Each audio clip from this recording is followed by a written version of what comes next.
folks, it's Miss Abby. How are y'all doing?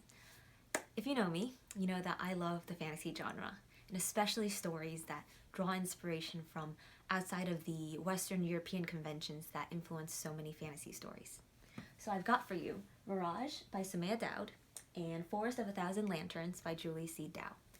Both feature political intrigue, characters of color, and situations that force our protagonists into making decisions that are morally ambiguous, maybe even morally gray, in a way that what's ethically correct isn't what is going to help them achieve their goals.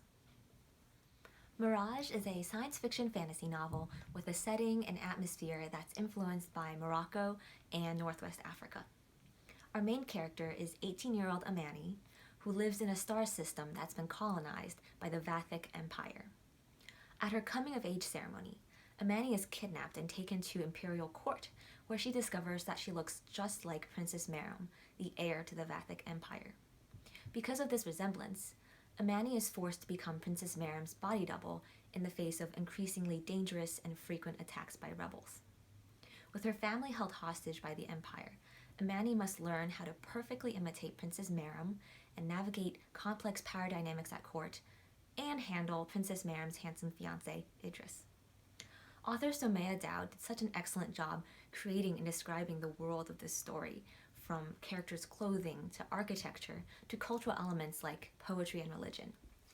Amani follows the warrior queen Dihya, and we see the same strength and courage in Amani throughout the story when she's surrounded by enemies who are far more powerful than she is. The book, in terms of genre, is more fantasy than sci-fi, I'd say. Even though characters go from planets to moons to stars, it definitely follows more of Amani's experience at court than space travel. Next up is Forest of a Thousand Lanterns by Julie C. Dow, which takes inspiration from Imperial East Asia. This book is actually a reimagining of the origin story of the evil queen from Snow White. We follow 18-year-old Shifeng, who was raised in a poor village by her cruel aunt, a witch, who told Shifeng that she's destined for greatness at the imperial palace. Shifeng eventually runs away from her aunt and travels to the palace, where she becomes a lady-in-waiting to the empress, but she's not satisfied with that position.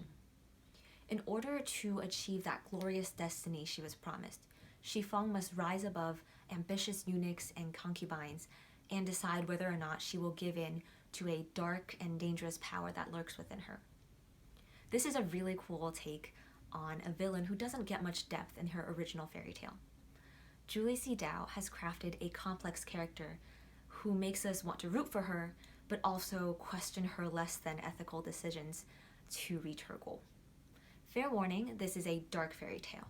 There are moments of lightness and humor, but overall, this is an examination of the price of ambition and a character who may or may not be willing to sacrifice her humanity in order to become empress.